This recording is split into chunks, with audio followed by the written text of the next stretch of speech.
Hey there, Bengals fans. Told you it'd be okay. I said it would be okay. I shouted it, and I was totally right at the end of it. Although I wasn't there the entire time. As welcome into another edition of the 3 a.m. Coney. We're going to be talking the Bengals' victory over the New Orleans Saints. We'll be talking about their next game against the Atlanta Falcons, a little FC Cincinnati talk. They've got a playoff game tomorrow. Is the curse of Bo Jackson officially dead? I think so. So a lot of fun stuff to get into. Running through our tweets, we've had a few pop off and go viral. Update on the completion percentage streak. A ton of fun on the show today. But where I wanted to start, Matt will join us in just about a little bit. Where I wanted to start was with that game on Sunday and more of a tale of my emotions from that game. Because if you followed the 3 a.m. Coney Twitter page last week and you followed just the general tenor of Bengals Twitter after the loss to the Baltimore Ravens, after Zach Taylor vomited on his own play card to cost them that game. Since that point, there were two Bengals camps, right? There was, they'll be fine, and oh my God, the world is going to burn down, fire Zach Taylor, this team is a joke. I mean, you saw it all, and I get fans are emotional, but we were very heavily on this podcast, hey, everybody on this team is playing pretty well. Joe and Jamar are the guys that have to elevate if they want to get to the type of team that they think they are. That some of the advanced stats like simple rating system or EPA says they are since week one. You got to take out week one for EPA. That thing was wild. I know you can't take out week one, but they've been great. PFF expected scores has them as 6-0. They should have won every single game, right? So we were on this show and I said, this is going to be the breakout in New Orleans. Against the Saints in the Superdome. The team needs it. The Saints can run the ball. The offense has got to get going. And then they fell down because Trent Taylor dropped the football. And I was watching the game here at home with my wife. I watch it right over there. We do all this stuff in the same room. And when Trent Taylor fumbled, I really sat there and I had to chew on it for a minute because that's the type of BS that in my head I just kind of ruled out as potentially happening. And football has wonderful reminders for you that things will happen in this sport all the time that you can't expect. And when that thing happened, I sat there and I went, we really might be in trouble. Doubt started to creep into my head as it was 17-7. But then 17-7 in the Superdome, same score as the national championship game, and then a rushing touchdown from Joe Burrow makes it 17-14. And Trent Taylor fumbled my doubt away, my hope, my optimism, nothing can ever go wrong. He fumbled it away, it felt like. And Joe Burrow and Jamar Chase, as they have done almost every single time you lose hope as a Bengals fan, they come through in the clutch. I mean, remember all the times last year when you felt like all was lost. 3rd and 27 against Kansas City. Can't move the ball against Detroit heading into halftime. Same thing with Jacksonville, start of the second half. Every time the 2021 Bengals got backed into a corner, Joe Burrow and Jamar Chase bailed their ass out. And this year, it had been the opposite. Joe Burrow and Jamar Chase weren't bailing anybody out. They were only good players. They weren't elite. They weren't Hall of Fame level because they were adjusting to the entire NFL's freak out over them. Cover 3 is up all over the league, but the Bengals play best against cover 3. So guess what the Bengals are seeing? A lot more cover 2, a lot of weird double teams for Jamar. It's not ideal for them to have to deal with that the first 5 games of the season. In only their second year together, Joe Burrow only his second full season starting, all the might of every defensive coordinator combining into these wacky schemes and tough pass rushes, and they weren't the same. They were not the same pair through the first 5 weeks of the season. And then I think the cap just popped off. And now you have this combination of a defense that you really trust, although we'll talk about some of the concerns for the defense over the next few weeks. And you have the Joe Burrow and Jamar Chase that you had in 2021. The one that saved your ass every time you needed. The one that when you were backed into the corner, that was your magic ticket out. Joe Burrow, Jamar Chase. Joe's magic was back. Jamar's magic was back. They were making people miss. it looked oh so familiar. And I think we're about to see a lot more of that. And that's why I love this pair. And that's why it's so hard for me to doubt them when we come on this show every single week. Had they lost to New Orleans, this would have been a tough show because then the defense would have finally been at fault when Joe and Jamar played good and they only got 2 possessions in the second half. But they didn't blow it. They won the game. Feels like the offense is ready to explode. And now they can kind of predict the deficiencies of their defense based on how they played against New Orleans. So real quick, I want to take a look at, theoretically, while we're here, I always like to take a break, no sponsorship, but please go to joeburrow.org if you want to donate to help the Louisiana area, which Joe was gratefully giving autographs to. He doesn't often do that. So if you want to do that for the Louisiana area, Southeast Ohio, and all the other things that Joe Burrow and his family are trying to accomplish with this organization, go there and donate. If you want to sponsor the show and you want to be in this little space where joeburrow.org is, go ahead, give us a call. Speaking of the run defense, this is where I really want to start before we get into some of the Joe Burrow third down stats, before we get to some of the Joe Burrow, Jamar Chase's back stats. This is really centered around the question of how do the Bengals beat Atlanta? We're going to be jumping around topics. We go through the Twitter feed on this show. If you haven't noticed, if you don't follow us on Twitter, please do. This is where I collect all the stats, where we can discuss some numbers, and you can see something pretty on the screen other than my very annoying face. Okay, so this is from Willie Lutz, a friend of the Twitter account. We got to get him on the show sometime. A dramatic difference in the performance of the Bengals' run defense without DJ Reader. There you see the ranks 1 through 3, top 10 in rush success rate, rushing yards allowed, weeks 4 through 6. Yikes. Bottom quadrant of the league in all 3 of those categories. That is going to be the number 1 difficulty when facing Atlanta because guess what? Atlanta's the best rushing team in the league right now.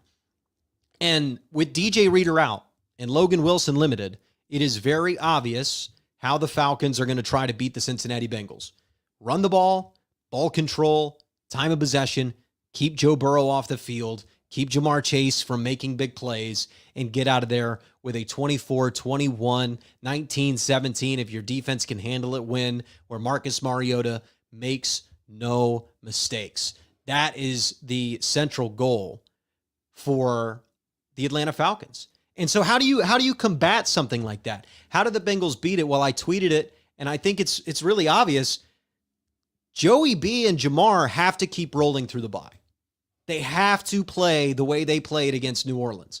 They've got to do it early. They've got to jump out in front, and that will open up everything for the Cincinnati Bengals because with DJ Reader out and Logan Wilson limited, Atlanta's going to be able to run the ball. They're going to, maybe not at will. Maybe Zach Carter steps up. Maybe Joseph Osai has a great day. We would love to see that. If the Bengals defense won this game for them, that would be the most exciting development from Sunday. But I expect them to give up a lot of rushing yards, to not have the ball as much as the Atlanta Falcons. And Joe Burrow and Jamar Chase have to continue to be special. They don't need to hit big, giant plays. You don't need a 60-yard touchdown, but they've got to keep moving the chains. They've got to keep being that duo that looked 1,000% Hall of Fame bound, and I was able to tweet stats comparing them to Joe Montana and Jerry Rice. When they're that duo, it's really, really impossible nearly to beat the Cincinnati Bengals. And everybody knows that. That's why he gets double teamed. That's why he sees cover 2. That's why they refuse to leave him one-on-one, and every time he does, he scores a touchdown, it feels like. And so the league understands that, and you'll see that strategy all year long against the Cincinnati Bengals. They are going to play the Bengals differently than they do every other team on their schedule because the Bengals are such a unique threat with the weaponry they have and the intelligence they have at the quarterback position. So it's about Joe Burrow and Jamar Chase again. And I love that. That's what you want because we believe that Joe Burrow and Jamar Chase are back. Jamar needed that confidence, man. You could tell the double teams were getting to Jamar Chase a bit. And as I find another tweet here, you can tell that as Jamar Chase was getting double teamed and not getting the football and the team wasn't winning games, you could tell that Jamar Chase was getting frustrated visibly. He had that big catch in the Miami game. He spun the ball on the ground. Didn't even look like he was happy about it, right? So to me, Jamar having that injection of confidence was so good for the football team as we welcome Matt Roden into the podcast. Yes, sir. And Matt, I don't know if you kind of saw this too, and I saw it in the Mic'd Up on Inside the NFL. We'll get to that stat in a moment. But I saw it on Mic'd Up on the NFL. And to me, I love this team because they saw that Jamar needed the confidence boost. So what did you see in the locker room? Everybody smacking him on the back. La'el Collins on the game-winning touchdown gets right in his face and says, "You're him," right? They're all like hyping him up, telling him, "You are this great. You are this good. And we all believe in you and we love you. And we know this is your homecoming. We know you've got 75 people in the stands.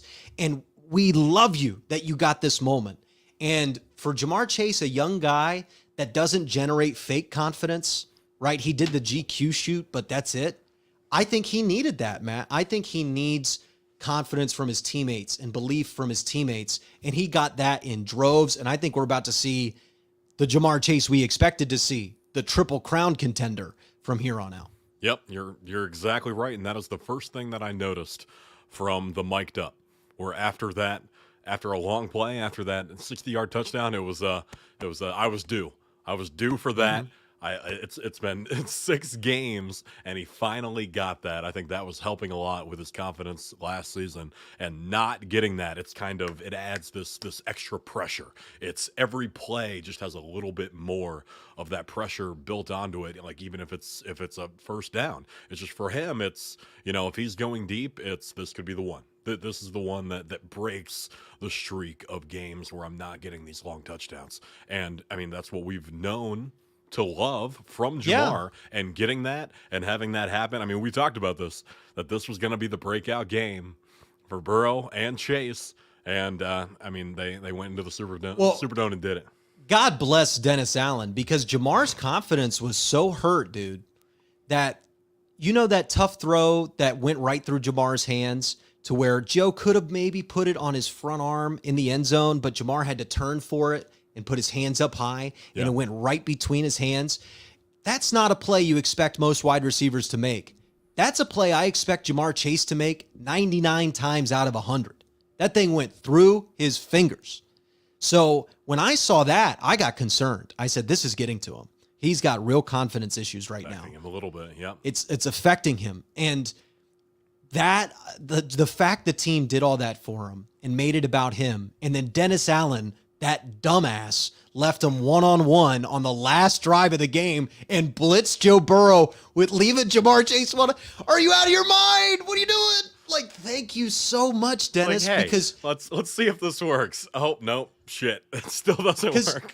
The Bengals might have won the game on a walk-off kick from Evan McPherson, and that would have been fine. But what is better for this team was what happened. That was juice, baby. And the defense did something that it didn't do all year, which was make the winning stop, right? They had the lead in all 3 losses and couldn't make the winning stop. Well, it was tied against Dallas, so not the lead. But 2 year losses, you had the lead, you couldn't make the game-winning stop. So you get best of both worlds there, Matt, and thank God Dennis Allen was there to mess it up. That jumped in my head. There was so much time on the clock.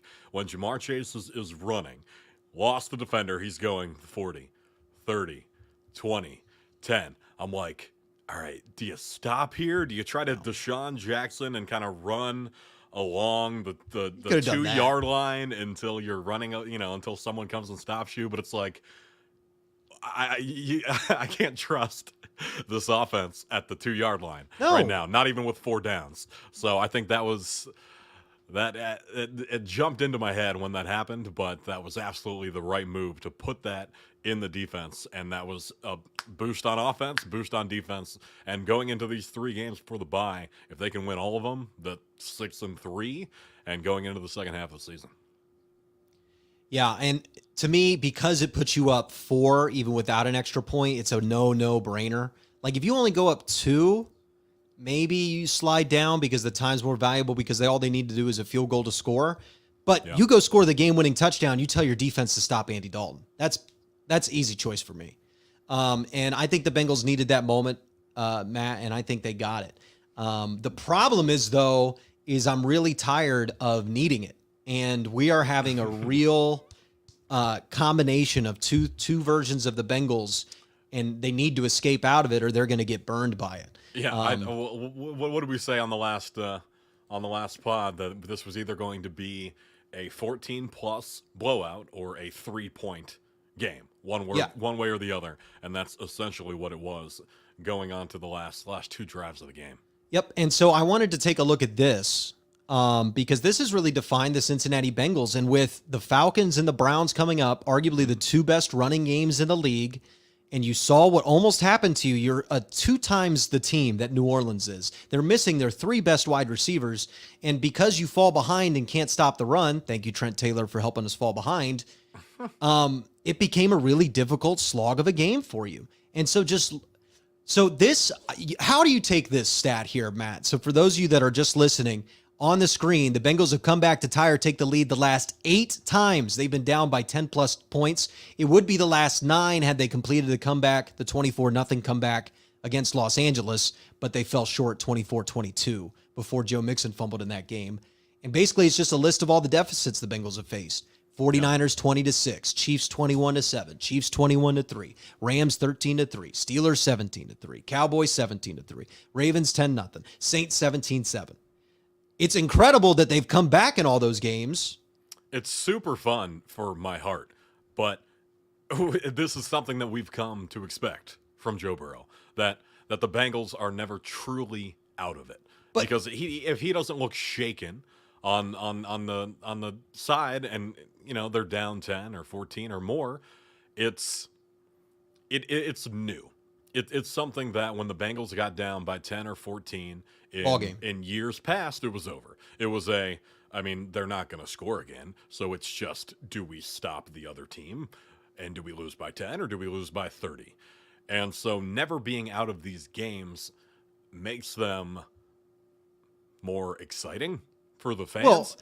It's the slow start. It's the having to make those adjustments in the second quarter, in the second half. And if the Bengals could fix that, not get down early and not have slow starts, then they won't need to have this comeback mentality. Good kitty. He never disturbs me during the podcast. So that's a good kitty. He must be very hungry. Hungry for stats. Well, yeah, hungry for stats. We were forgetting water.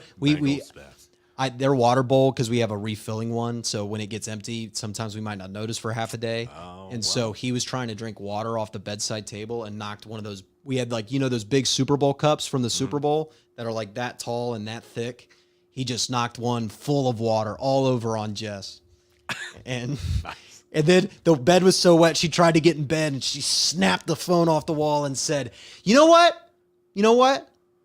I don't even want to get back in bed. And then just went to the gym. And I'm just sitting there laying there. And she's like, you were a good husband. The fact you didn't try to calm me down or anything. I said, what am I going to do? Like, you're wet, bed's wet. You got to go. Use that energy. Take it to the gym. And it's going to be your best workout of the month. I'm going to turn around. I'm not wet. My arm got a little wet, but that's I a wiped good it kitty off. wake-up call.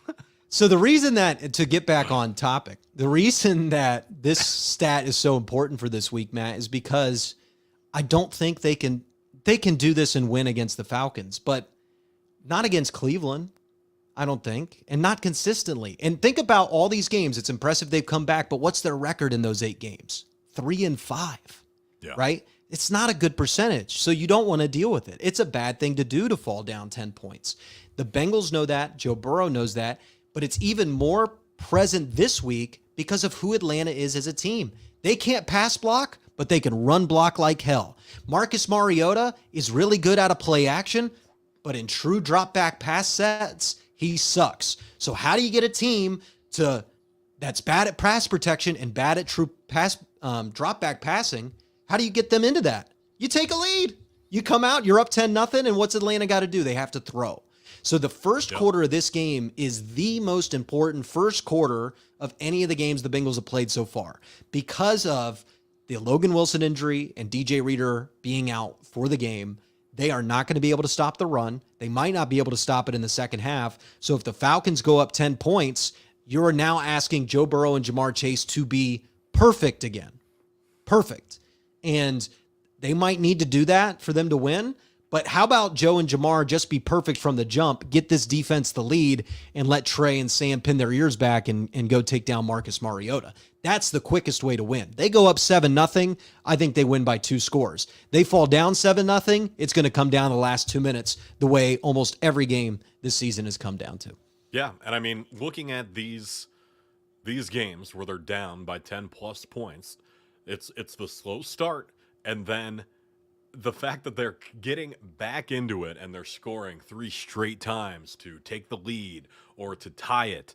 It's all this gained momentum at that point, but then the only thing that the other team has to do, I mean, they haven't scored in a quarter or two. They just have to score one more time, and they take the lead by 1.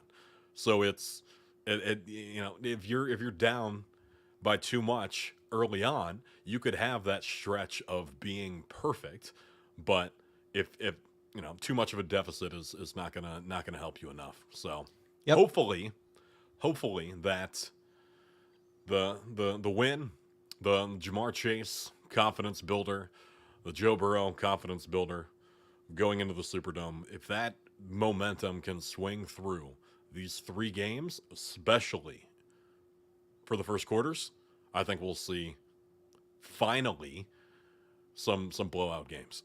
Yeah, because I think this defense can have a lot of success against Atlanta if they have the lead. If they don't, they won't. I mean, it's really going to be a game script game for the defense because Atlanta's weaknesses all don't fare well for coming back, and they would play right into the Bengals' defense's strength. If Atlanta has a lead, it plays right into the current Bengals' weakness on defense. So this is like the most game scripty game I have ever seen in the NFL in a long while, where the game script, the first 5 minutes, who has the lead first, that is going to be so important, more important than a lot of these games, especially because you have the home crowd there. Atlanta's 3-3. They're pretty satisfied with their season. I'm telling you guys, you go up 10-0, they're going to go, you know what? That's the AFC champs. That's Joe Burrow and Jamar Chase. We're in their building. This is how it's supposed to go. And you're going to roll them 34-7. So that's on the table. The expectation is for them to roll over them or win by a touchdown. They're at 6.5, 7-point favorites again, same as they were in the first week against the Steelers. We saw how that went. So this is a redo of sorts. Let's let's win a game that we are supposed to win. Let's come out strong when we are supposed to be strong. It may be changed to Paycor Stadium, but the Jungle should be a hard place to play in. Yeah, and I think that if Trent Taylor doesn't fumble, I think we win against the Saints by 2 scores. Yeah. I think that the defense was doing well enough against Andy in the red zone that having that short field, quick turnaround right after 3 and out, go down 7-0. Now your defense has to play against the run more because the Saints aren't forced to throw. I really think that changed massively the entire game. So that was a dime from Andy on that touchdown pass, though. I know Andy looked pretty solid Didn't look bad at all. Until things got off script and late in the game. And there you saw the difference between Joe Burrow and Andy Dalton. But I refuse to have that conversation because it shouldn't have been a conversation to begin with. Okay, Joe Burrow. All right, we'll do a third down Meister. You wanna talk about how great Joe Burrow is? Matt, I did not seek out to make all these historical tweets. They simply, I'm typing in the filter. I'm like, I go through Joe Burrow's stats. I go, that stat looks really good. Wonder where that ranks historically. Oh my God. And so let's go through all of these because I love finding shit like this. So this is for this year's success rate, third down. Duh. I mean, what does that look like to you, Matt? You know what that looks like to me? That looks like the 3 best quarterbacks in the league. Yep. And there's 2 that are consensus and 1 that nobody's talking about because the Bengals started 3-3. But whatever, I won't make that argument super hard until the Bengals have climbed all the way out of this hole. But whatever, success rate on third down. Joe Burrow's right there with Josh Allen and Patrick Mahomes. We've got a lot of great stuff on our Twitter, so make sure you check us out. We've flexed about being right. Next third down stat. Listen, this is his third down numbers for the year, okay? So perfection. That's pretty incredible. That is near perfection, right? 150s is a perfect passer rating, but 7 touchdowns, no picks, a 136.9. 136.9. That looks like a college passer rating where they use a whole different scale, right? So 8.4 yards an attempt, Matt, absolutely incredible. Okay, so I was like, all right, well, what's the history on that number? Okay, best third down passer rating in a single season. Oh my Lord in heaven, Matt, do you see that number on your screen right now? Keeping in mind that this is six games into I understand. the season. I understand. 6 but games yes, yes, that pacing, incredible. Yes, 6 games in. I get it. Okay, I know that. But like, we've played 6 games. Everybody wants to stick the 3-3 record on the Bengals, and I can't be, well, it's only been 6 games. So I don't know how you can do this to my wonderful stat that I found on Joe Burrow, right? And what's interesting is that the top 2 quarterbacks there, 94 Steve Young and 99 Kurt Warner, you know what they did that year? Got to the Super Bowl. They won the Super Bowl. Won the Super Bowl? Both of them. 94 Steve Young and 99 Kurt Warner, both Super Bowl MVPs. So Aaron Rodgers, what did he do in 09? 09 was the year before they won the Super Bowl. Okay. So they were good that year. I think they made the playoffs. I think they had a better record than they did in 2010, but Packers fans don't quote me on that. Which Rodgers not looking great, and Sauce completely shut him down. Loved him wearing the cheese head. That was the first. I was a Brett Favre fan. When the Packers played the Patriots, I made my own cheese head. What was that, 99, 98 or something? Yeah, that was my first Super Bowl memory. That's amazing. It's incredible. Mine was 2003 Panthers Patriots. I remember very vividly that being the first Super Bowl I was able to watch and follow-ish as a child. So then I did one more stat though, Matt. I'm not done. Not done with the stats. Keep it rolling. So then I was like, okay, well, where does Joe Burrow rank in terms of his career passer rating? So is that enough snaps? Is it enough snaps to do his whole career, Matt? If we do his whole career on third down, that seems like a bigger sample size. That's almost 3 years. Yeah, almost or 2. Yeah, with horrendous offensive lines the entire time, and they can't run the ball in short yardage situations half the time anyway, so they always know he's throwing. And there, oh my God, he's third all time in third down passer rating.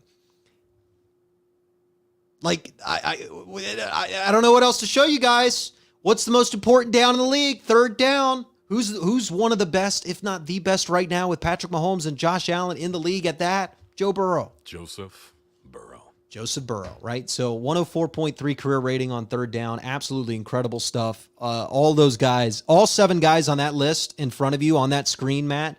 Mahomes, Rodgers, Young, Herbert, Warner, Breeze, Burrow. They are all 7 going to the Hall of Fame. And obviously Steve Young is already there and Kurt Warner is already there. But everybody else will be going to the Hall of Fame. Absolutely. And I think that third down is a great representative of that. Okay, and then we got into an argument about T. Higgins getting traded. I don't want to talk about that. And then there's us doing the podcast right now. And Joe Burrow is at 27 games now, 4 behind Drew Brees for this active games with 60% completion minimum.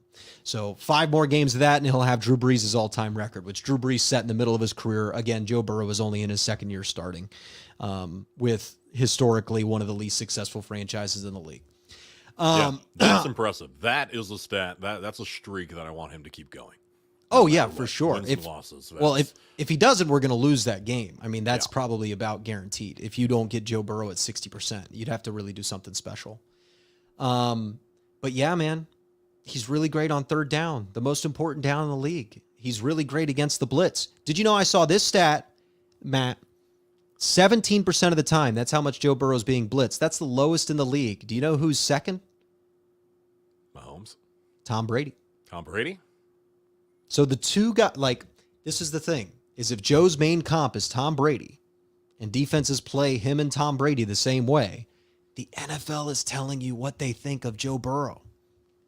And that's what I see every week with these defenses, Matt. They really have a lot of respect for the Cincinnati Bengals.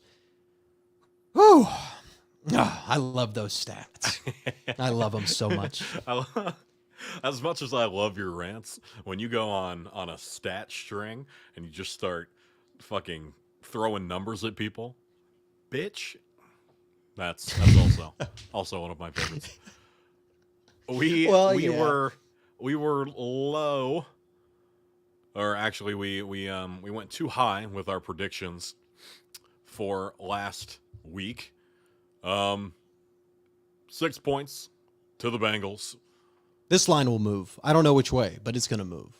I think it opened at 7, and then it's kind of been moving down. But yeah, I mean, they're probably going to win by 6. But if they don't have a slow start, that'll be, I'm going to go Bengals. Yeah. Bengals by 10. By 10? Mm-hmm. Yeah. I think that this is one of those games that if you really believe in the Bengals, then go and find an alternate spread and take them at like -9.5 and get your extra value. Because I don't think it's just going to be 7. I mean, maybe you get a backdoor cover, and I'm not a gambling expert, so don't take that advice. Bet your house on it.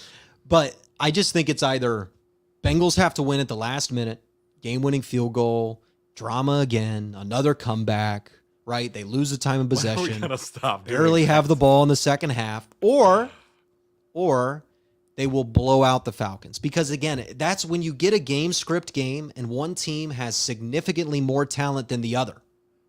If the team that's looking to get on script gets on script and has more talent, it usually is a runaway. Mm-hmm. And I think that's the Falcons are aware of it. The Bengals are aware of it. Falcons reporters are aware of it. Bengals reporters are aware of it.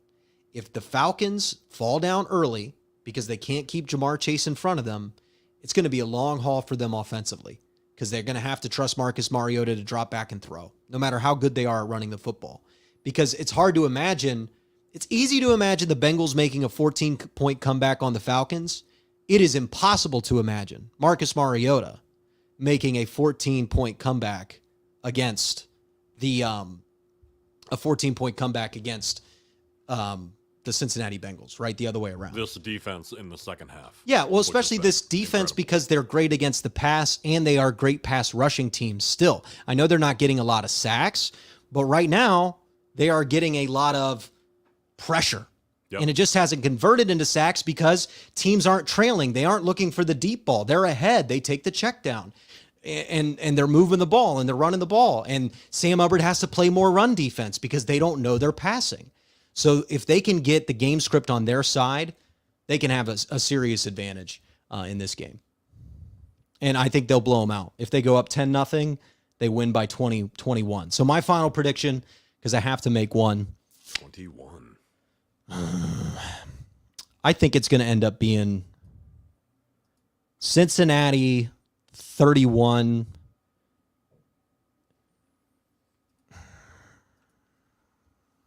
You know, I'll do it. Cincinnati 31, Atlanta 17. And that puts us right at 48, so I'll take the over. 31-17, and I'll take the over. 31-17.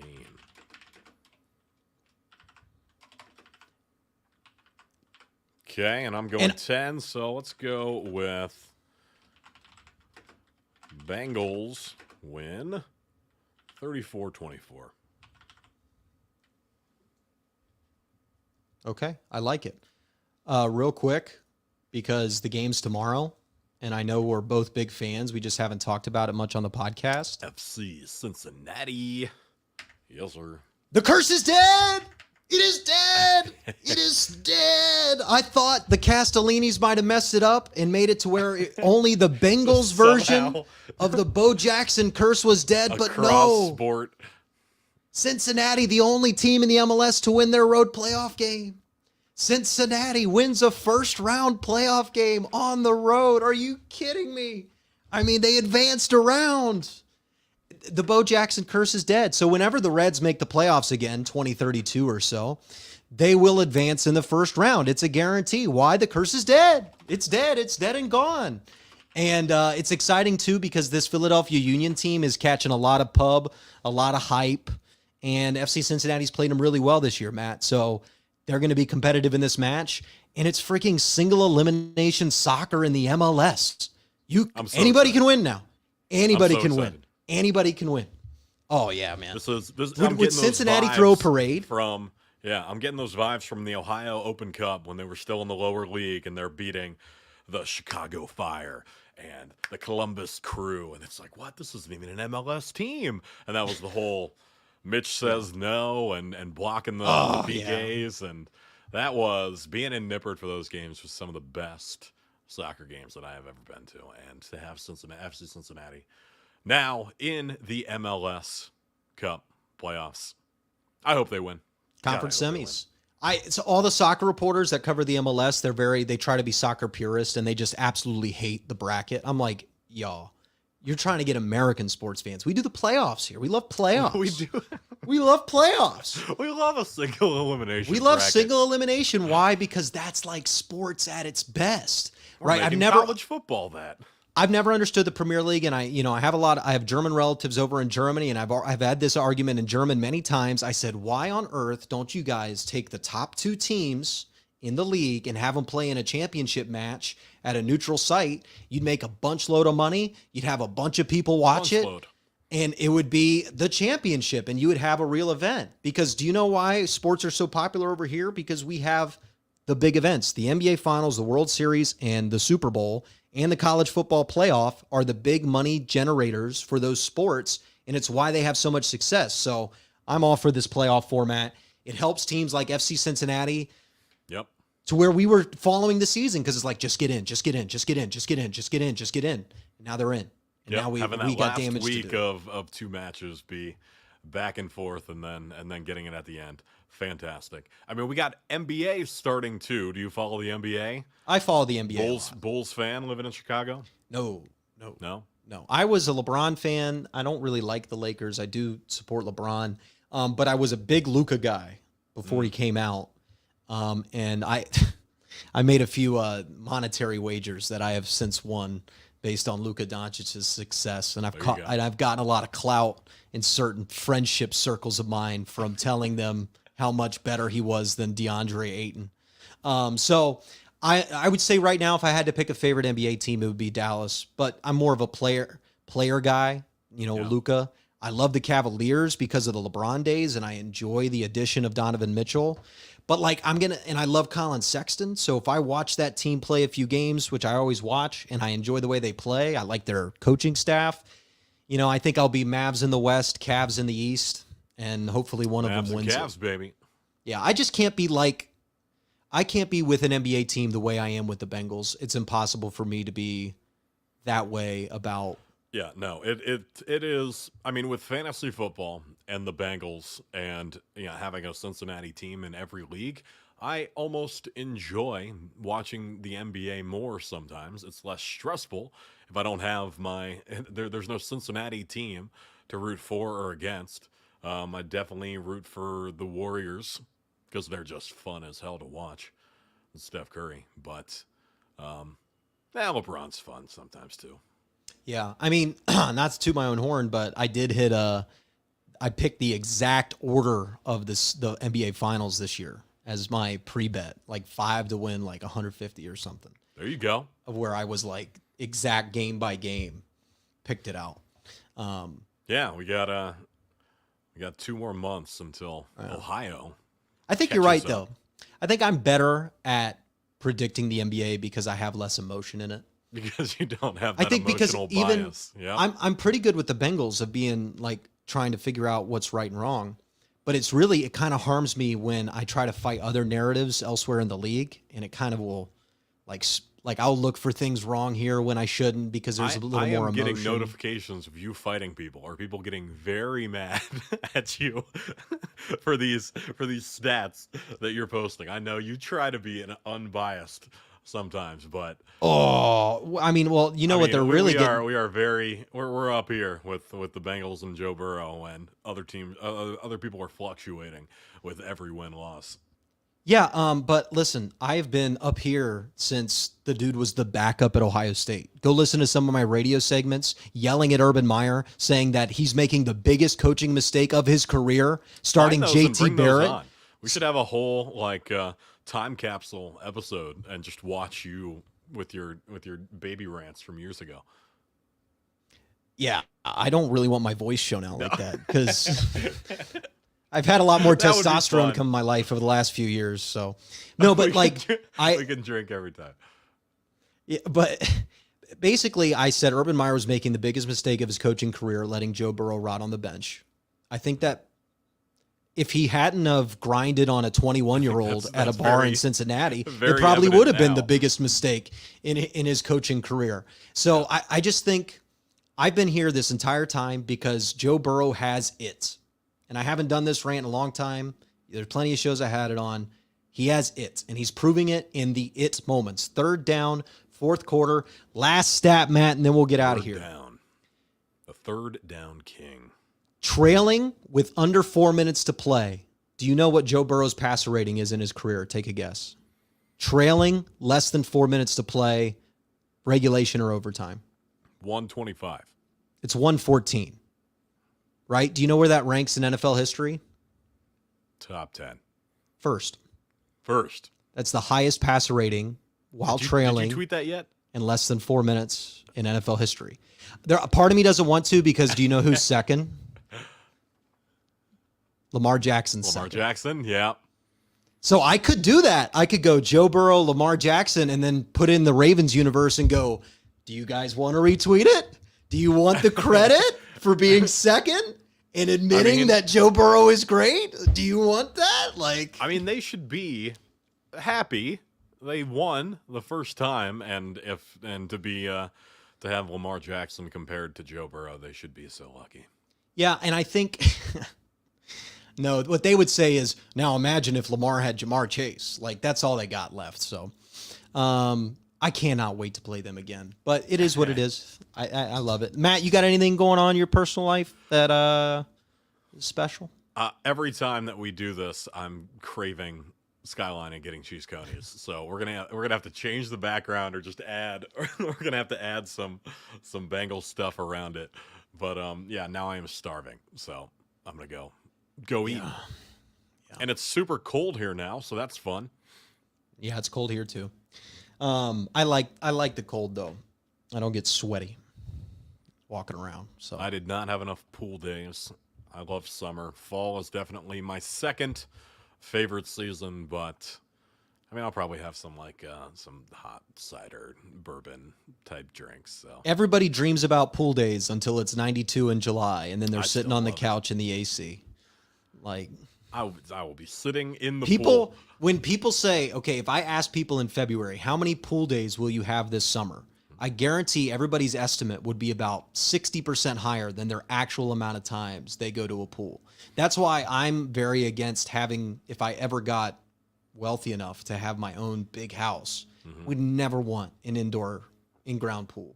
It's like, okay, I'm going to pour $10,000 down the drain to watch my kid play. Or in ground, whatever. In ground. I'm like, indoor. That's gonna cost you a pretty penny. Oh, I know. I've seen indoor pools too, but same pool. thing. It's like you pay all this money, you pour like 10 grand into it every single year just to watch your spoiled kid play his PlayStation 5 in his room on a summer July day instead of going out and using the pool. Yeah. I will not do that. I'll go buy yearly passes at a water park. We'll go 4 or 5 times. There's your swim time, kids. There's your water park. Yeah, swim time. I think I tried to go every week and missed a few weeks. So, all right. Well, the sun is coming in and hitting Lukas in the eye. This is it. Which means that it is time to say Get goodbye. Out. Leave. Shut up. That's our cue. Until next time, right here on the 3 a.m. Coney every Wednesday at 2 p.m. Coney time. Mm-hmm. We'll see you here next week talking about the Bengals getting their 14-point win against the Falcons, hopefully. That would be nice. Game script. Start fast. Start fast. Say that 5 times. Game script. Start fast. Start fast. Make it easier on the defense. Let Trey get some sacks. Let's go. Till next time. See ya.